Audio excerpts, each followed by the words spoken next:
এবার চোখ রাখছি খেলার দিকে, কারণ একদিনের ক্রিকেটে ভারতীয় দল তালিকা বেরিয়েছে। ভারতীয় দল ঘোষণা হয়েছে।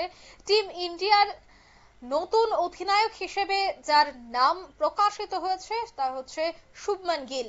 অস্ট্রেলিয়ার বিরুদ্ধে ভারতের 15 জনের দলের ঘোষণা।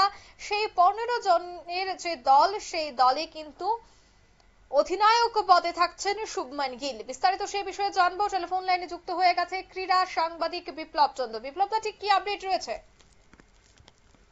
যে ভারত এবং অস্ট্রেলিয়ার এক দিবসীয় যে সিরিজ শুরু হবে, এই এক দিবসীয় সিরিজ শুরুর আগে কিন্তু ভারতীয় দলের নামের তালিকা ঘোষণা করা হয়েছে।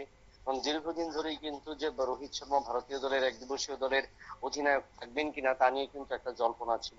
এবং সেক্ষেত্রে শুধু রোহিত শর্মা নয়, এবং তার পাশাপাশি বিরাট কোহলি দলে থাকবেন কিনা, এবং এই জল্পনার মধ্যে দিয়ে কিন্তু আজ ভারতীয় দলের নির্বাচকরা ভারতীয় দলের নাম ঘোষণা করলেন।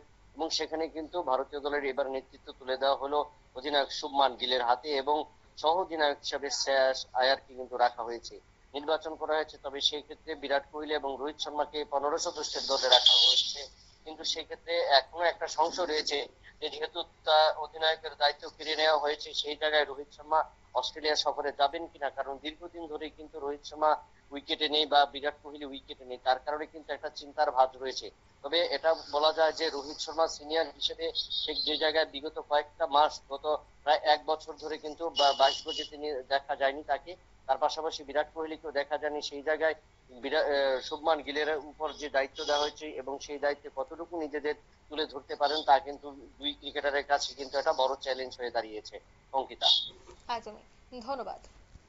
অর্থাৎ ভারতীয় দলের জন্য একটা বড় চ্যালেঞ্জ, কারণ এখন আর রোহিত বিরাটদের দেখা যাচ্ছে না। তাই অধিনায়কের দায়িত্ব যেহেতু এবার একেবারে ইয়ংদের হাতে তুলে দেওয়া হয়েছে, তাই সেক্ষেত্রে এবার শুভমান গিল কিভাবে এই সিরিজে ভারতকে জয় নিয়ে ছিনিয়ে নিয়ে আসে, ভারত কিভাবে সেখানে বিপক্ষের বিরুদ্ধে লড়াই করে, সেটাই দেখার। নিয়ে নিচ্ছে ছোট্ট একটি বিজ্ঞাপন বিরতি, সঙ্গে থাকুন।